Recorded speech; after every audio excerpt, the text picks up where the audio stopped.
Hi friends, എല്ലാവർക്കും മല്ലു സ്റ്റോപ്പിലേക്ക് സ്വാഗതം. നമ്മൾ ഇന്ന് ചെയ്യുന്നത് ഈ വർഷമല്ല 2025 നമ്മൾ കണ്ട ഇഷ്ടപ്പെട്ട സിനിമയുടെ ഒരു 10 സിനിമ. 10ൽ കൂടുതൽ ചിത്രങ്ങളുണ്ട്, പക്ഷെ നമ്മൾ അതിൽ നിന്നും സെലക്ട് ചെയ്തൊരു 10 സിനിമയായിട്ടാണ് വന്നിരിക്കുന്നത്. അപ്പം ഇതിപ്പോ നമ്മൾ പറയുന്നത് നമ്മുടെ പേഴ്സണൽ ഇല്ല, ഞങ്ങൾ രണ്ടുകൂടെ ഇരുന്നിട്ട് നമുക്ക് തോന്നിയ ഒരു കൺക്ലൂഷൻ ആണ് നമ്മൾ തീർച്ചയായും. ചിലർക്ക് ഈ പടങ്ങളെല്ലാം ഓക്കെ ആണോന്നില്ല, എങ്കിലും നമ്മുടെ ഒരു അഭിപ്രായം നമ്മൾ എന്തെങ്കിലും പറഞ്ഞാണ്. ഇത് നമ്മൾ തിയേറ്ററിൽ കണ്ടതും അതുപോലെ തന്നെ OTT കണ്ട മൂവി എല്ലാം കൂടെ മിക്സ് ചെയ്തിട്ടുള്ളതാണ്. അപ്പൊ നമ്മൾ 10ൽ നിന്നാണ് തുടങ്ങുന്നത്. അപ്പൊ നമുക്ക് ആദ്യം 10ാമത്തെ സിനിമ ഏതാന്ന് നോക്കാം. 10ാമതായിട്ട് ഞങ്ങൾ സെലക്ട് ചെയ്തത് റോന്ത് മൂവിയാണ്. റോന്ത് മിക്സഡ് റിവ്യൂ വന്നൊരു പടം തന്നെയാണ്. എന്ന് വെച്ചാൽ ചിലർക്ക് ആ പടം ഇഷ്ടപ്പെട്ടു, പക്ഷെ എനിക്ക് ശരിക്കും ഇഷ്ടപ്പെട്ടായിരുന്നു. പ്രത്യേകിച്ച് അതിനകത്ത് റോഷന്റെയും അതുപോലെ തന്നെ ദിലീഷ് പോത്തന്റെയും പെർഫോമൻസ് എനിക്ക് അവസാനം വന്നപ്പോഴത്തേക്ക് എനിക്ക് അത്ര കൂടി ക്ലൈമാക്സ് അത്ര കൂടി ഇഷ്ടപ്പെട്ടു. പക്ഷെ ക്ലൈമാക്സ് ആദ്യം തന്നെ ഇവര് ചെറിയൊരു ക്ലൂ തരുന്നുണ്ട്, ഇന്നതാണെന്ന് നമുക്ക് പ്രഡിക്ട് ചെയ്യാൻ പറ്റും.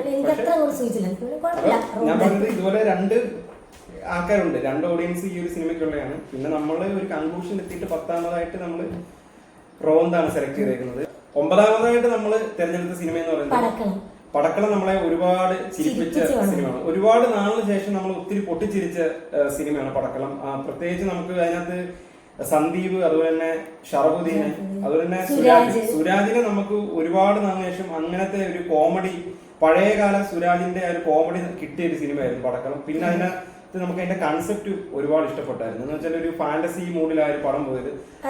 അവസാനം വരെ നമുക്ക് ചിരിക്കാനുള്ള ഒരു സീരിയസ് ആയിട്ട് ചില ഭാഗങ്ങൾ കാണിച്ചാൽ നമുക്ക് എന്റർടൈൻ ചെയ്യാൻ പറ്റുന്നത് കോമഡി നല്ല സിനിമ തന്നെയായിരുന്നു. അതാണ് നമ്മളത് 9ാമതായിട്ട് സെലക്ട് ചെയ്ത ചിത്രം.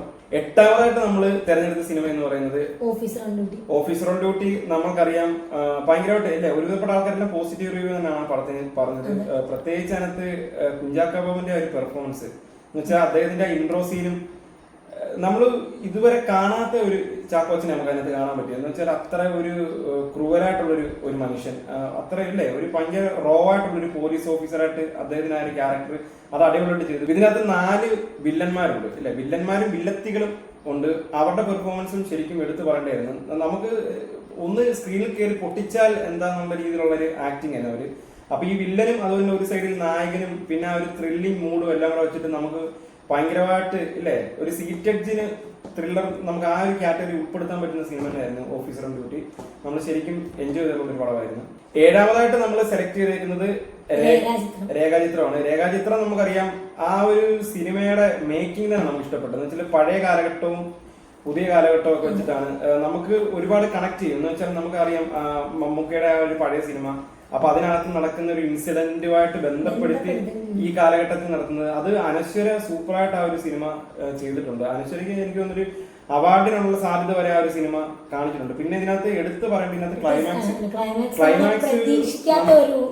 അൺപ്രഡിക്റ്റബിൾ ആയിരുന്നു. അപ്പൊ അതിനകത്ത് പെർഫോമൻസ് ഭയങ്കരമായിരുന്നു. നമ്മളെന്ന് വെച്ചാൽ ഞെട്ടിച്ച് കളഞ്ഞൊരു പെർഫോമൻസ് ആയിരുന്നു ക്ലൈമാക്സിനൊക്കെ വന്നത്. പിന്നെ ആ ഒരു സിനിമയെ നമുക്കറിയാം ഒരു ഒഴുക്കിന് പോയിട്ട് ഒരു ഇന്റർവെൽ വരെ ഒരു പതുക്കെ ഒരു ഒഴുക്കിന് പോയിട്ട് ഇന്റർവെൽ കഴിഞ്ഞിട്ട് ആ പടത്തിന്റെ രീതി തന്നെ മാറി ഭയങ്കര ഒരു ഹൈ മൂഡിലോട്ടാണ് ആ ഒരു പടം പോയത്. അത് ഭയങ്കരമായിട്ട് നമുക്ക് ത്രില്ലടിപ്പിച്ച ഒരു സിനിമ തന്നെയായിരുന്നു. അതുകൊണ്ടാണ് നമ്മളത് സെലക്ട് ചെയ്തേക്കുന്നത്. 6ാമതായിട്ട് നമ്മൾ സെലക്ട് ചെയ്തിരിക്കുന്നത് DS ഇറയാണ്. DS ഇറ ശരിക്കും ചില സീനൊക്കെ നമ്മൾ ഞെട്ടിപ്പോയിട്ടുണ്ട്. പിന്നെ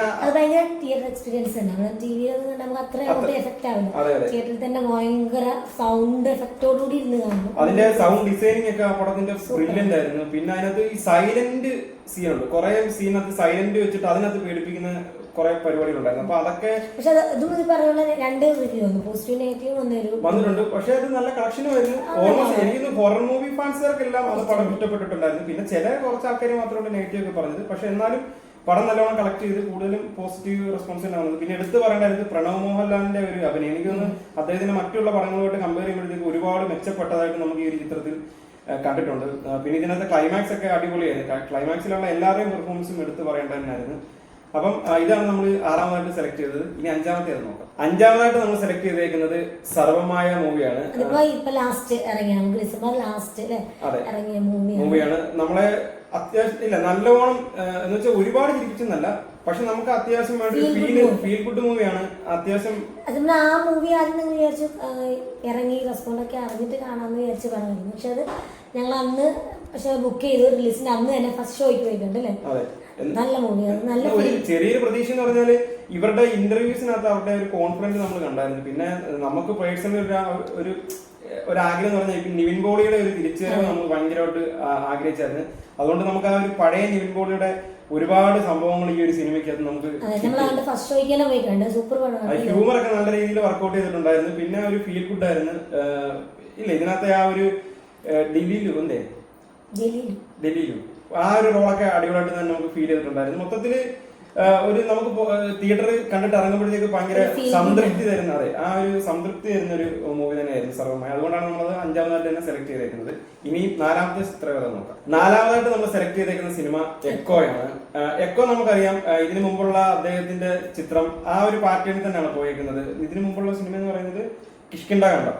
അപ്പൊ നമുക്കറിയാം ആ ഒരു സ്ലോ പേസിൽ പോയിട്ട് ക്ലൈമാക്സ് ആകുമ്പോഴത്തേക്ക് അതിന് യഥാർത്ഥ സംഭവം എന്നുള്ള ഒരു ടിസ്റ്റോട് കൂടി അത് റിവീൽ ചെയ്യുന്നതാണ്. ഇത് പക്ഷേ മനുഷ്യർക്ക് വരും പട്ടികളെ വെച്ചിട്ട് കൂടുതലും അതിനെ ഇമ്പോർട്ടൻസ് ഭയങ്കരമായിട്ട്. അതെ അതെ, അതിന്റെ ആ ഇതിനകത്ത് തന്നെ ഈ സൗണ്ട് മിക്സിങ്ങും ഭയങ്കര പട്ടി കുറയ്ക്കുന്ന സൗണ്ട് ആണെങ്കിൽ നമ്മൾ ഞെട്ടിപ്പോകുന്ന രീതിയിലുള്ള സീൻസ് ഒക്കെ ഉണ്ട്. പിന്നെ അതുപോലെ തന്നെ അതിനകത്ത് ആ ഒരു സീനറീസ് ആണ് കിഷ്കിന്ധാഖണ്ഡം പോലെ തന്നെ ഇതിനകത്ത് കുറെ ആ ഫോറസ്റ്റ് ഏരിയ ഒക്കെ കാണിക്കുന്ന അടിപൊളിയായിട്ട് ചെയ്തിട്ടുണ്ട്. പിന്നെ ഇതിനകത്ത് പെർഫോമൻസ് പറഞ്ഞാൽ എല്ലാവരും ആരും നമുക്ക് കുറ്റം പറയുന്നത് എല്ലാവരും മാറക പെർഫോമൻസ് ആയിരുന്നു. എസ്പെഷ്യലി അതിനകത്ത് ക്ലൈമാക്സിലങ്ങ് അടുക്കും തോറും നമ്മുടെ സന്ദീപിന്റെ അഭിനയം എന്ന് വെച്ചാൽ പുള്ളി ഉറപ്പാണ് ഒരു നെക്സ്റ്റ് ലെവലിൽ വരാൻ പോകുന്ന ഒരു നായക നടനാണ്. ഉറപ്പായിട്ടും നമുക്ക് ഫ്യൂച്ചറിലേക്ക് നമുക്ക് ഇല്ലേ ഒരു സ്റ്റാർ ലെവലിലോട്ട് മാറാൻ പറ്റുന്ന ഒരു ക്യാരക്ടർ. അതിപ്പോ നമ്മൾ പടക്കളത്തിനകത്ത് കണ്ട് ഈ സിനിമയ്ക്കകത്ത് ക്ലൈമാക്സ് രംഗം 1-2 സീനുണ്ട്, അത് പുള്ളി അടിപൊളിയായിട്ടാണ് ചെയ്തേക്കുന്നത്. അപ്പൊ അതുകൊണ്ട് നമുക്ക് പിന്നെ ഇതിനകത്ത് ക്ലൈമാക്സിനകത്ത് ഒരു ട്വിസ്റ്റ് നമുക്ക് ഒരുപാട് ഇഷ്ടപ്പെട്ടതാണ്. അപ്പൊ അതുകൊണ്ടാണ് നമ്മൾ നാലാമത്തെ ആ സിനിമ സെലക്ട് ചെയ്തേക്കുന്നത്. ഇനി നമുക്ക് മൂന്നാമത്തെ ചിത്രകഥ നോക്കാം. മൂന്നാമതായിട്ട് നമ്മൾ സെലക്ട് ചെയ്തേക്കുന്നത് പൊന്മാനാണ്. പൊന്മാൻ സിനിമ ഒരുപാട് ഇഷ്ടപ്പെട്ട സിനിമയാണ്. പ്രത്യേകിച്ച് ആ ഒരു ക്യാരക്ടർ, ബേസിന്റെ ആ ഒരു ക്യാരക്ടർ ഭയങ്കരമായിട്ട് നമുക്ക് ആ സിനിമ കണ്ടു കഴിയുമ്പം അദ്ദേഹമായിരിക്കും നമ്മുടെ മനസ്സിൽ. അതുപോലെ ബേസിൽ ആ റോള് ചെയ്തു വെച്ചിട്ടുണ്ട്. നമ്മൾ അതുവരെ കണ്ട ബേസിന്റെ ഒരു ക്യാരക്ടറും ഇല്ലേ, എല്ലാ സിനിമയിലും ബേസിന്റെ ഒരു അംശം നമുക്ക് കാണാൻ പറ്റും. പക്ഷെ ഈ ഒരു സിനിമയിൽ നമുക്ക് ബേസിന്റെ യാതൊരു അംശവും കാണത്തില്ല. അത്രയ്ക്ക് വൃത്തിയായിട്ട് ആ ഒരു റോൾ പുള്ളി കൈകാര്യം ചെയ്തിട്ടുണ്ട്. എനിക്ക് തോന്നുന്നു ഈ പ്രാവശ്യം ഒരു സ്റ്റേറ്റ് അവാർഡിന് വരെ നമുക്ക് ആ ഒരു സിനിമ ഇപ്പം സോഷ്യൽ മീഡിയയിലൊക്കെ ഒരുപാട് പേര് പറയുന്നുണ്ട് ഇപ്പൊ 2025 സ്റ്റേറ്റ് അവാർഡ് പുള്ളിക്ക് തന്നെ വേണം എന്ന് പറയുന്നുണ്ട്. നമുക്കും അതിനോട് തന്നെയാണ് താല്പര്യം. എന്ന് വെച്ചാല് അത് ആ റോള് നല്ല രീതിയിൽ നല്ല വൃത്തിക്ക് ചെയ്തിട്ടുണ്ട്. പിന്നെ ആ ഒരു സ്റ്റോറി ആണെങ്കിലും നമുക്ക് ഒരുപാട് കാണാത്ത ഒരു റോള്. അതെ, ഒരു നോവൽ എടുത്താണ് ചെയ്തത്. 4 ആണുങ്ങളോ 4 ചെറുപ്പക്കാര് അങ്ങനെ എന്തോ ഒരു നോവൽ എടുത്തിട്ടാണ് ഈ ഒരു സംഭവം ചെയ്തേക്കുന്നത്. കൊല്ലത്ത് നടന്ന ഇൻസിഡന്റ് ആണ്. അപ്പൊ അതിനകത്ത് നമ്മൾ സത്യം പറഞ്ഞ ആ ഒരു ഗ്രാമത്തിലോട്ട് ചെല്ലുന്നു അല്ലേ, പുള്ളിയുടെ ഫീലിങ്സ് നമുക്കും ഉണ്ടാകുന്നു, പുള്ളിയുടെ ബാക്ക് സ്റ്റോറീസ് നമ്മുടെ അനുഭവം. അപ്പൊ ആ രീതിയിലാണ് ആ ഒരു സിനിമ ചെയ്ത് വെച്ചേക്കുന്നത്. അതുകൊണ്ടാണ് നമ്മളതൊരു മൂന്നാമതായിട്ട് തിരഞ്ഞെടുത്തേക്കുന്നത്. ഇനി നമുക്ക് രണ്ടാമത്തെ ചിത്രകഥ നോക്കാം. രണ്ടാമതായിട്ട് നമ്മൾ സെലക്ട് ചെയ്തേക്കുന്നത് നമ്മുടെ സ്വന്തം ലാലേട്ടന്റെ തുടരും സിനിമയാണ്. തുടരും സിനിമ തിയേറ്ററിൽ കിട്ടിയ എക്സ്പീരിയൻസ് എന്ന് പറഞ്ഞാല് അത് നമ്മള് മറക്കത്തില്ല. എന്ന് വെച്ചാൽ അതുപോലത്തെ കുറെ സീനൊക്കെ ഉണ്ട് അതിനകത്ത്. നമ്മള് കുറെ നാളുകൊണ്ട് നമ്മൾ ലാലേട്ടന്റെ അല്ലെ കാണാൻ കൊതിച്ച കുറെ മൊമെന്റ്സ് നമുക്ക് ആ ഒരു സിനിമയിൽ ഉണ്ട്. വെച്ചാൽ അദ്ദേഹത്തിന്റെ ഹ്യൂമർ, അദ്ദേഹത്തിന്റെ ആക്ഷൻ, അദ്ദേഹത്തിന്റെ ഇമോഷൻസ്, അങ്ങനെ എല്ലാം കൊണ്ടും നിറഞ്ഞ ഒരു സിനിമ തന്നെയായിരുന്നു തുടരും. അതുകൊണ്ട് അത് ഫാമിലി ഓഡിയൻസ് ശരിക്കും ഏറ്റെടുത്ത് അല്ലെ, ഫാമിലി ഓഡിയൻസ് മാത്രമല്ല എല്ലാ ഓഡിയൻസും എടുത്ത് അത് എനിക്ക് 235 കോടിയോളം കളക്ട് ചെയ്തൊരു സിനിമ തന്നെയായിരുന്നു. കളക്ഷന്റെ കാര്യം മാത്രമല്ല, ഈ സിനിമയുടെ ഓവറോൾ നോക്കിയാൽ തന്നെ നല്ലൊരു സ്റ്റോറി ആയിരുന്നു. അതുപോലെ തന്നെ നല്ല മാരക പെർഫോമൻസ് എല്ലാവരുടെയും. അതുപോലെ തന്നെ അതിന്റെ മേക്കിംഗ് രീതിയാണെങ്കിലും നമുക്ക് കൂടുതലും ഇമോഷണലി കണക്ട് ചെയ്ത ഒരു ലാലേട്ടൻ ചിത്രമായിരുന്നു. അതുകൊണ്ടായിരുന്നു അതെ മൊത്തത്തിൽ ഒരു ഭയങ്കര ആഘോഷം തന്നെയായിരുന്നു ആ ഒരു സിനിമ. തിയേറ്റർ വൈബ് ഇപ്പോഴും നമുക്ക് മറക്കത്തില്ല. നമ്മൾ ഇപ്പോഴും ആലോചിക്കുന്ന ലാലേട്ടൻ ചാടുന്ന സീനൊക്കെ ഒരിക്കലും മറക്കാൻ പറ്റില്ല. അമ്മാരി സീനൊക്കെ ആയിരുന്നു. അപ്പൊ അതാണ് നമ്മൾ രണ്ടാമതായിട്ട് സെലക്ട് ചെയ്തത്. ഇനി നമുക്ക് ഒന്നാമത്തെ ചിത്രകഥ നോക്കാം. ഒന്നാമതായിട്ട് നമ്മൾ സെലക്ട് ചെയ്തേക്കുന്ന സിനിമ ലോകയാണ്. ലോക സത്യം പറഞ്ഞല്ലേ നമ്മുടെ എക്സ്പെക്ടേഷൻ തകർത്ത ഒരു സിനിമ തന്നെയായിരുന്നു. നമ്മളത് തിയേറ്ററിൽ പോയി കാണാൻ നേരത്ത് ഈ പടം ഇങ്ങനെ ആയിരിക്കും അല്ലെങ്കിൽ ഇതിനകത്തെ കണ്ടന്റ് ഇന്നതാണ് അവർ ഉദ്ദേശിച്ചത്, അത് നമുക്കൊന്നും അറിയത്തില്ല. ഒരു വണ്ടർ ഇല്ല സൂപ്പർ. നമുക്കിപ്പോ ഒരു ട്രെയിലർ കാണാൻ നമ്മൾ ചിന്തിക്കും ഇങ്ങനെ ആയിരിക്കും അങ്ങനെ ആയിരിക്കും, പക്ഷെ അതിനെ കുറിച്ച് അക്സെപ്റ്റ് ചെയ്യുന്ന രീതിയിലൊന്നും അല്ല. കളിയങ്കാട്ട് നീലയെ കൊണ്ടുവന്ന് റീക്രിയേറ്റ് ചെയ്ത് ഇല്ല, അതുപോലെ തന്നെ ചാത്തന്മാരെ ഒടിയനെയൊക്കെ റീക്രിയേറ്റ് ചെയ്തത് അവരുടെ എന്ന് വെച്ചാൽ ഇപ്പോഴത്തെ ജനറേഷനിൽ അവർ പ്രസന്റ് ചെയ്തിരിക്കുന്ന പണ്ട് ഈ കല്യങ്കാട്ട് നീലി പ്രേതം വെള്ള സാരി എടുത്ത് അങ്ങനെയൊക്കെ പോകുന്നത് നമ്മളുടെ മൈൻഡിലാശം. ഇപ്പൊ അത് ഫുള്ള് മാറി. അത് മൊത്തത്തിൽ സൂപ്പർ ഹീറോസ്. അതെ, അവരുടെ ആ ഒരു കൺസെപ്റ്റ് ഭയങ്കര ബ്രില്യന്റ് അങ്ങനെ തന്നെ നമുക്ക് പറയാൻ പറ്റില്ല. ആ കൺസെപ്റ്റ് കൺസെപ്റ്റ് എനിക്ക് ആദ്യം എനിക്ക് ഇഷ്ടപ്പെട്ട ഒരു കൺസെപ്റ്റ് ആണ്. പിന്നെ മേക്കിങ്ങും പിന്നെ കല്യാണി പ്രിയദർശന്റെ ആ റോൾ എന്ന് പറഞ്ഞാലും നമുക്ക് ഇല്ലേ ഒരു ഇതിൽ പോലും നമുക്ക് അതൊരു മോശമായിട്ട് തോന്നിയില്ല. ഇല്ല, എല്ലാം ഉണ്ട്. ഫുൾ പാക്ഡ് മൂവിയാണ്.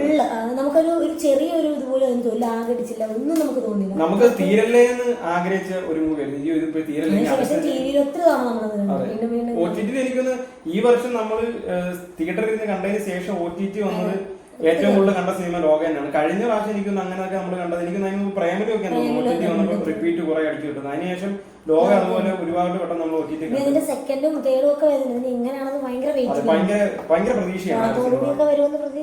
അതെ. അപ്പൊ എന്തായാലും ഇതൊക്കെയാണ് ഞങ്ങളുടെ 2025 കണ്ട പ്രധാനപ്പെട്ട 10 സിനിമകൾ.